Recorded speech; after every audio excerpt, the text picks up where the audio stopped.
Is RHS Chelsea Flower Show, isn't it?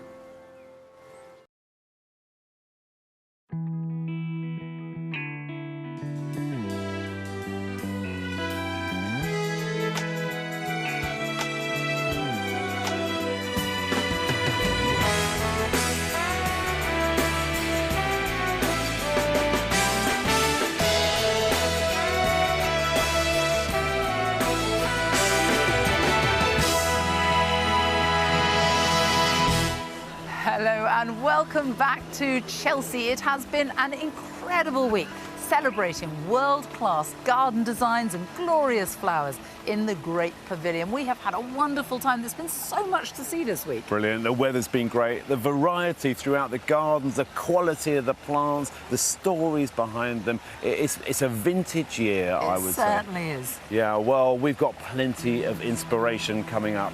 Here's what's on the menu from the RHS Chelsea Flower Show 2023, an event supported by the Newt in Somerset. Dame Mary Berry is over in the Great Pavilion finding the perfect flowers to help you create stunning displays for inside your home.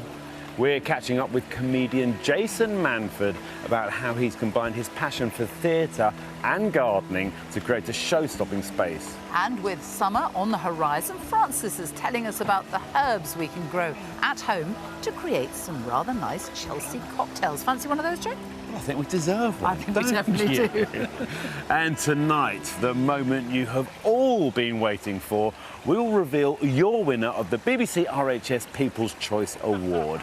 But before we tell you who's won, JJ Chalmers has been out onto the showground to find out who the visitors here at Chelsea would crown their winner.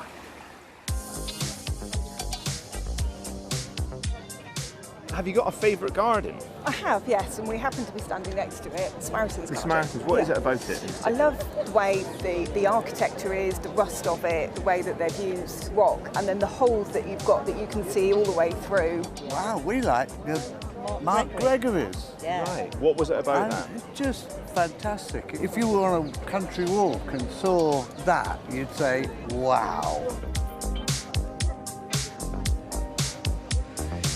Have you got a favourite garden that you've seen? I really like the Maloma. Really? How come? It's peaceful. It's like a place you go in and sit and feel at home. Particularly this one as well. I think it's amazing. It looks like it has been here for ages. Yes, Really? yes, it's Just, really overwhelming. I'm completely overwhelmed. And the level of detail, you even find weeds in it, which is amazing. Tell me, have you got a favourite garden? Yes, it's the Nurture Landscapes garden. I just love it because it reminds me of being on holiday and all of like the natural flowers around. Just makes me feel like I'm abroad and enjoying a nice holiday. The one I like most at the moment is the Centre Point one. I just think the analogies within there to homelessness and how they've done it with the trees and everything like that, fallen trees. I think it's a very clever garden.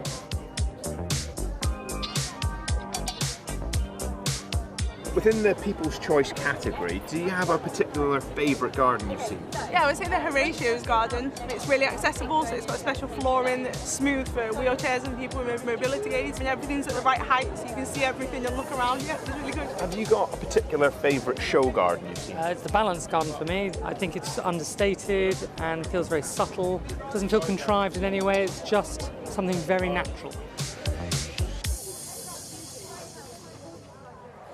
It's not just on Main Avenue where you got to vote for your favourite garden. You have also voted in your thousands to crown the best small gardens here at Chelsea. First up was the RHS People's Choice Best Balcony and Container Garden. Helena Pettit from the RHS surprised the winner earlier today. Oh my Congratulations. There we go. Oh, well, another master drop. Very well done to them. Well, the second category that you voted for was the RHS People's Choice Best Sanctuary and All About Plants Garden. Thank you so much. That's incredible. I can't believe it. That's amazing. Thank you. Thank you so much. Thank you. Well, that was the moment they got the award. Harry Holding, the designer, is now here. You missed the moment. You weren't here. I know. Well, I had to keep the business running, so I was in a meeting, but my fellow designer, Alex, on the design team, managed to receive it for us. And there it is. What does it mean to you? Because you are a Chelsea first-timer. Absolutely. I mean, over the moon. We were so thrilled with the garden already. It's come out better than we could hope. And the public seem to love it. So, yeah, to actually receive this award, it really means a lot to us. What do you think it is about your garden that has chimed so much with all these people that have voted? I think people love the fact that it's edible and it's something that you can actually imagine in your own home. It's a really natural and you know, we think beautiful space, but you can actually go out and make a meal from it. And I think that is something that you can really kind of take some lessons from and sort of create in any size plot. And I don't think you were expecting to win it today, were you? Well, look, we are with School Food Matters charity, and you know, small but mighty, and it's amazing that we got the word out there and that people came and really engaged and seemed to love the garden. So, yeah, it's a great team effort, and no, it's a huge surprise. Quite clearly, thrilled, though, you've got it in your hands now. And does it make you want to come back again? Will you be going for gold and going for another People's Choice, maybe a bigger garden? Love to. Yeah, we can only hope. Maybe in a couple of years' time. Yeah. Well, Harry, absolutely brilliant to have got that award already on your first outing here. Congratulations, and let's hope we see you again. Thank you very much. Now, all week, the designing duo, Adam and Toby, have been in the gardens, delving into the key design elements that we can all recreate at home. Today, they're taking a closer look here in the Great Pavilion at how exhibitors have created gold-winning planting combinations, and also at the tips that we can take away. Toby, my friend, have you managed to walk all the way around this place? Do you know, even after all these days, there's still corners of it I haven't seen. Yeah. So many flowers. There is. I'm like this. Walk, walk, walk. It's right. But actually, there's loads of stuff for people to take home, isn't there? Yeah, there is. The pavilion is such a wonderful place for getting ideas. Best nurseries in the world, and the nursery people putting together their plants in combinations and ways that they want to sell them, you know. And ideas everywhere. Sometimes it can be a bit overwhelming for people when they don't take home necessarily as much as they should do. Do you know what I mean? Well, it's so easy to be beguiled by a single plant and just buy that, but it is the combinations, isn't it? And yeah, I think it's a trick that most people, when they plant up their borders, miss. They go for, say, for example, one layer of plants and go, yeah, I'll have a GM, I'll get some daisies, I'll get some alchemilla. And then a 6-foot fence. Yeah, and they miss the next layer that you can have, and it's this sort of the flying flowers that just make all the difference. They say the devil's in the detail, but the beauty's in the detail too. It's small detail, but it's clever. Yeah, it is. It is. Well, the simple ideas are often the best, aren't they? They are, mate. There's a new runner and rider that I know both of us grow in our gardens that I think is going to come big at Chelsea. Go on. Well, hairspring plants. Let's go. Lead the way, mate. Lead the way. Camassias. They might have been around forever, but they're really hitting the highs of fashion now. They are, aren't they? I think as well, they're a really versatile plant. And what I mean by that, I suppose, design-wise, you can do something quite contemporary, maybe with grasses, they popping up through. But then, look at this. I mean, that's a perfect cottage garden scene. Yeah, full of cottage garden charmers, isn't it? Lovely. It is, mate. I've been naturalising them in little grassy areas, and they're absolutely superb. And of course, they come a little bit later. Yeah, you know, as so nature intended. Exactly. So they follow, you know, the daffs, the bluebell, all that, and then this lot rock and roll and rock up. But they're such a winner if you've got heavier soil as well. In dappled shade. I mean, they'll grow in some, but in dappled shade, they really come through. Well, that's my tip. What's yours? I will show you. Come on. There you go, my friend. This is my offering. Lovely. Lovely. Because I think we can be creatures of habit. So take that as Strantia. We come to a show like this, we see that one, we pick it up and we take it home. Next week we see a white one, then we see a red one, and all of a sudden we bought ourselves a basket full of Astrantias, which is lovely, but it only means we've got one flower shape. Very samey, yeah. Here, look how many different flower shapes there are. You know, we've got cups, large, small, stars, flats. True. And for me, that offers up a huge diversity of interest. If there was one, though, that I think makes the biggest difference, you can disagree if you like, but I see umbel. Any of this plant with this shape of flower, sort of a bit like upturned umbrellas. Yeah. And the thing about them is, they just bring a naturalness to any scheme. Yeah. They're a bit like, I always think, add an umbel to your garden, it's a bit like, I don't know, having a G&T and loosening your tie at the end of a hard day's work. That kept you awake last night, didn't it? Do you know, I've been waiting years to say that. Years.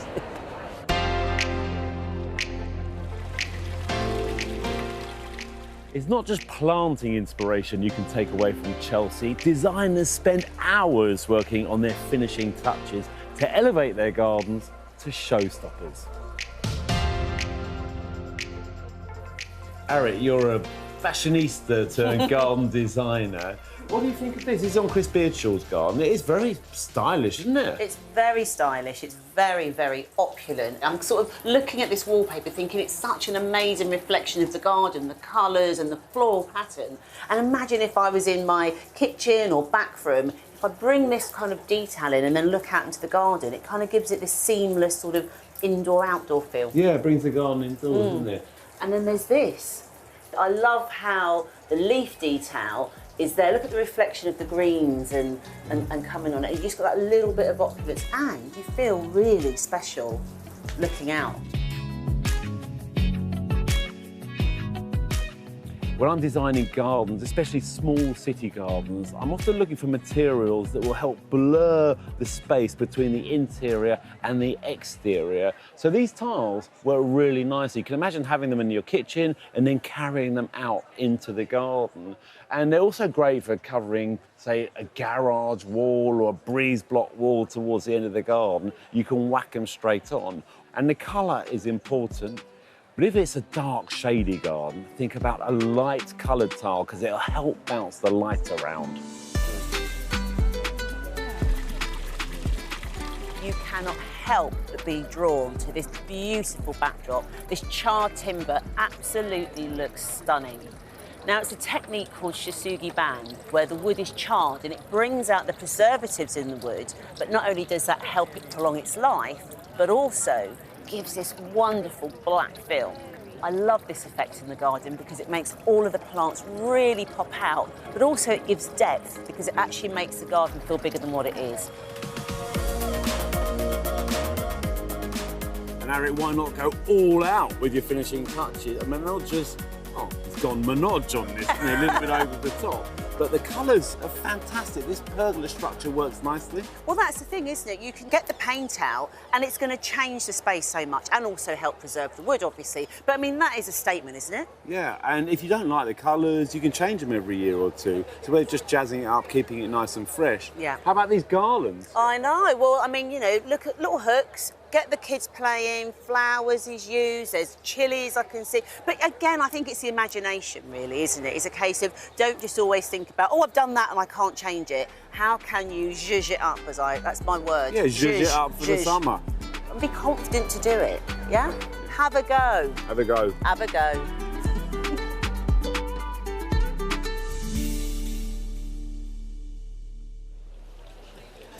How inviting does this look? And we've got the perfect weather for it. I do love sitting in the garden, having food and drink with family and friends. And if you fancy a summer cocktail, Francis and drinks expert Carmen O'Neill have a guide on the ones you can make at home with herbs you've grown yourself.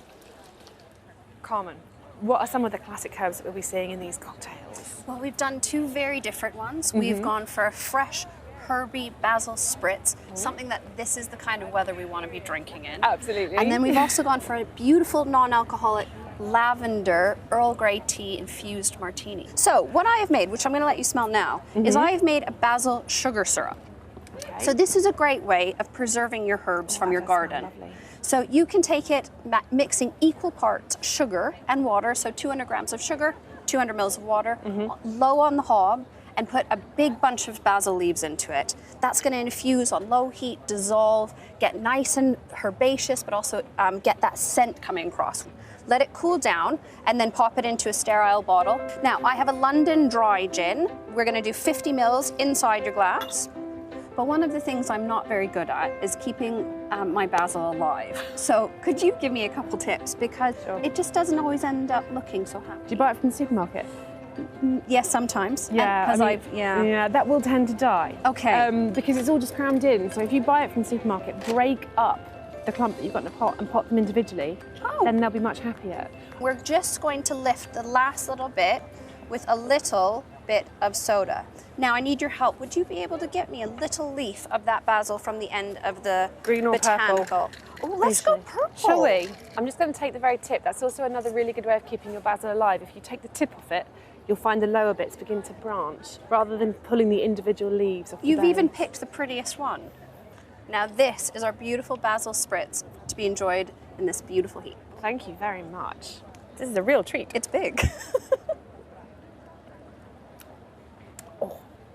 That is lovely. The basil's really subtle, isn't it? But it's there. It is. So this next cocktail is a non-alcoholic one. Yes, this is where I've done a lavender and vanilla sugar syrup. Oh, lovely. So we're going to start this in a cocktail shaker. 60 mils of cold Earl Grey tea that's going to go into the cocktail shaker. That in itself is a botanical, you know, made from... So much for showing me them. Cheers. Cheers. They look absolutely delicious, and we've even managed to get a few ourselves. And who better to enjoy a cocktail with than Jason Manford? And a little birdie has told us it's your birthday. It is. Cheers. It is. Congratulations. Thanks very much. So you're into your garden then, Jason? Well, what I'll say is my wife is into the garden. I'm more of a labourer. I think a lot of people can identify with that. Shovel a bit of soil of a weekend. The division of labour. Yeah, exactly. Yeah, but I certainly like when she's finished it and it looks beautiful, and it's we spend a lot of time in there, and you know, I've got children, so it's a garden it's not pristine. You know, it's designed to be played in. And it's a usable, practical You've space. got a car in the front and a ship in the back. Explain that. Well, the ship was, we had a beautiful conifer tree, massive, and then a tree surgeon came along to help me control it, and ended up sort of chopping half of it off, and it looked terrible. So we thought, what can we do? We don't want to get rid of it because it's still. So we thought, is there a way to turn it into a tree house? And then the gardener at the time had the idea to build a ship. A pirate ship. Of course. So why wouldn't we? Went, do you know wouldn't what? And I think I was playing Captain Hook at some point. I thought, why not? Let's have a pirate ship. And then in the front garden, I've got Chitty Chitty Bang Bang. That was hard to say after a couple of them. And that was, I finished the show and they sold the props off, and lockdown occurred, I think, and I was on an auction site one night. You know, what lockdown was like. The measurements weren't the same as normal, and then one afternoon, there was a knock on the door, and my wife said, "Have you bought a car?" I said, "No, I've not bought a car." And it was this car. I bought it off auction. Well, it just turned up. It just turned up. It really is Chitty Chitty Bang Bang. Yeah, it's the actual Chitty, yeah. Wow. And it's been, the kids have played in it and it's a lot of fun.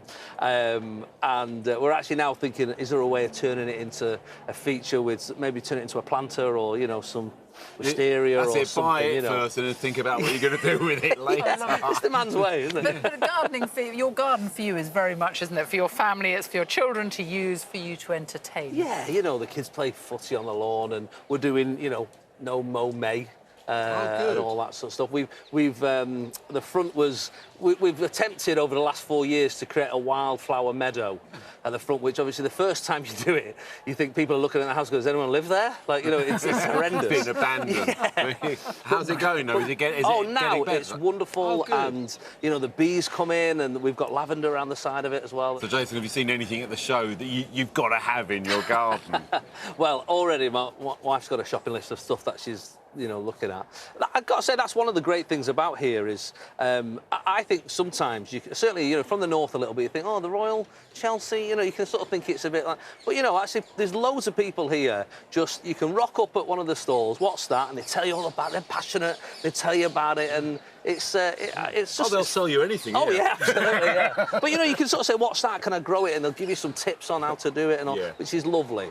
It feels very welcoming, you know, it's one of those sort of places. They're very passionate about it here. Oh, yeah, for sure. So, yeah, I like some of the statues, I've got to say, but I can't annoy the neighbours too much. But I'm thinking that dragon one looks pretty good, yeah. That's been sold, apparently, the Griffin. It looks amazing. Cheers, happy birthday. Thank you very much. Happy birthday, and to Joe yesterday as well. Oh, of course. Now, have you ever thought about having a part of your garden dedicated just to cut flowers, to fill your home with? Well, for years, Dame Mary Berry has been doing just that. And she's in the Great Pavilion looking for inspiration for the best plants to use.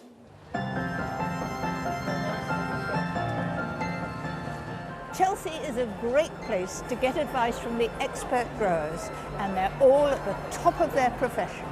One area I'm keen to get more information about is the flowers that we grow and then bring into the house. Mike, you have an amazing selection of bulbs for the house. These amaryllis, they are glorious. I see you've got apple blossom. That's one of my favourites. It's a lovely thing, isn't it? How long does it take for them to actually bloom from the time you put them in the pot? So if that's the bulb, you're going to plant it about that deep. And if you put it in a nice warm windowsill, you'll start to see the buds come up through like this. As soon as you can see that bud there, then you can start to give it plenty of water. Wonderful. What about once it's finished? What do I do with it? Would it flower again? When it's finished flowering, cut the flower off. What you can then do is let the bulb go outside onto the patio in a nice sunny place and keep feeding and watering it all summer long. So the secret is putting it outside once you've finished, leaving it in the same pot it was in. Yep. And sort of feeding it Feed all it through and summer. water it. You wouldn't come back if I didn't feed and water you, would you? No, you wouldn't. Nerines are great for cut flowers, and you just grow them outside and bring them indoors, and they last when they're cut. And they do last. And remember, in a garden situation, they're one of the last things that are going to flower in the autumn for us. So it gives you that lovely bit of brightening up in those early autumn days when you bring them indoors. And I'm right in saying they must have a very sunny patch, perhaps with a layer of grit on The top. sunniest place you can get. And you tell me to plant them just to there. Just to there. This neck of the bulb needs to stay clear of the ground so it gets baked by the sunshine. If you plant them under the ground, you get lots of leaf and no flower.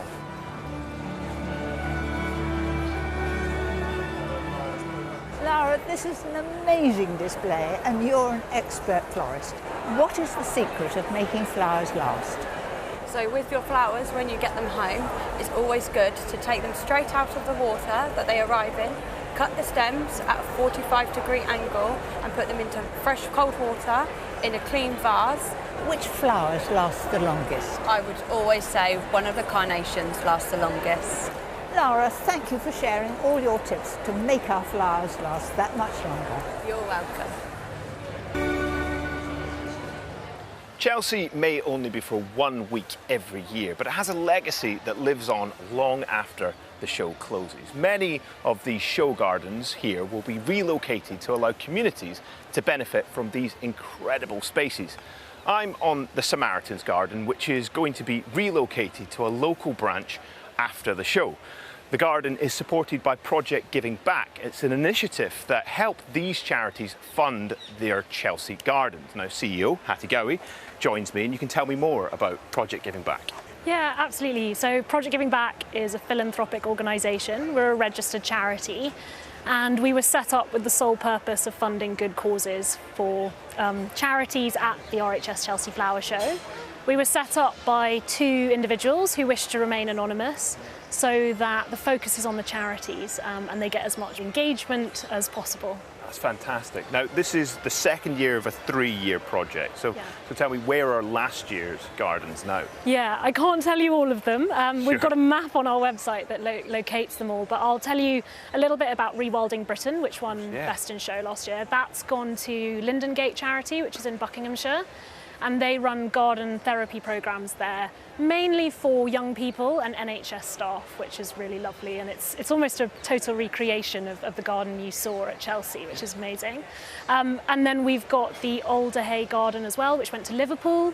And then one that I visited recently was the Mine Garden, went up to Barrow-in-Furness in Cumbria with Andy Sturgeon, and that's been a really special relocation project. Tell me, why is it important that these gardens go out to the community? I mean, I think I get really excited because when I see the gardens at Chelsea, I know where they're going and who they're going to go on to benefit.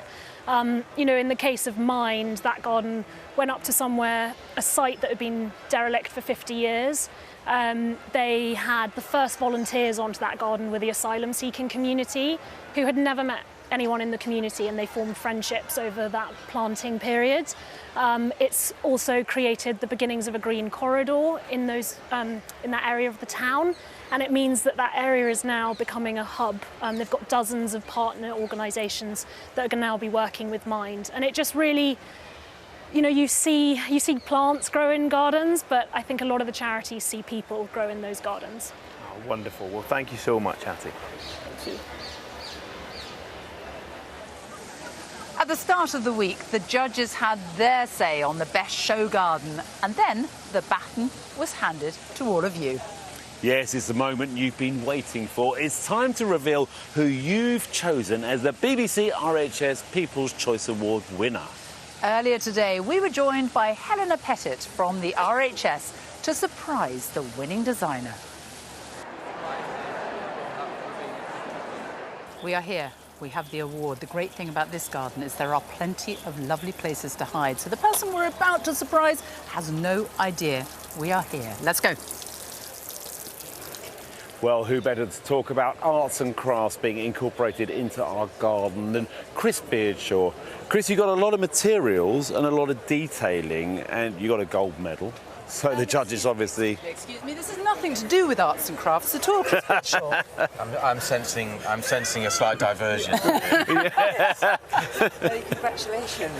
You have been voted the BBC RHS Well done. Thank you very much. There we go. I feel as though I've been stitched up. It's not for the first time, though, is it? Let's face it. Well, thank you very much. I mean, well, I'm lost for words, which, as you know, is a rarity. But no, well, thank you to everybody who supported the garden. All of my team who just worked tirelessly. All of those people who appreciate a nicely curated garden, somewhere where you get that sort of transformative space, and of course everyone who's been touched with myeloma. What does it mean to you, though, to get the People's Award? It is the most important. I mean, over the years, it's a 10th gold medal. I can't remember how many People's Choices we've got, but it's quite a few, and it's always the most important because that's what we're here for. We design gardens for gardeners, for people, and to provoke that sort of reaction. So if people have walked by or seen it on your coverage and enjoyed it and loved it, then I'm thrilled. Well, I think everybody loves it, and it's a very important message you're getting across. And yes, that means it's resonated with the people who've come to the show, all the viewers at home. You know, it means that they've picked up the phone and they've gone online and they've actually voted for you. Well, I think I said to you earlier in the week, I didn't expect to get a gold medal, but this was even less expected. Oh, well, it's very... Isn't it your 13th garden here? 13th garden. And, definitely not unlucky, was it? Well, no, and we keep saying that's the last one. It won't. I've heard that so many times. It's definitely the last one. This is definitely not see you the next last. year. See you next year. Well done. Congratulations. Thank you very much. Thank you very much. What a wonderful end to a fantastic week here at Chelsea. We'll be back with our highlights on Monday evening at 8 p.m. on BBC One. And I'll be joining Monty on BBC Two shortly with more inspiration for your garden. So see you there. Bye-bye. Bye-bye.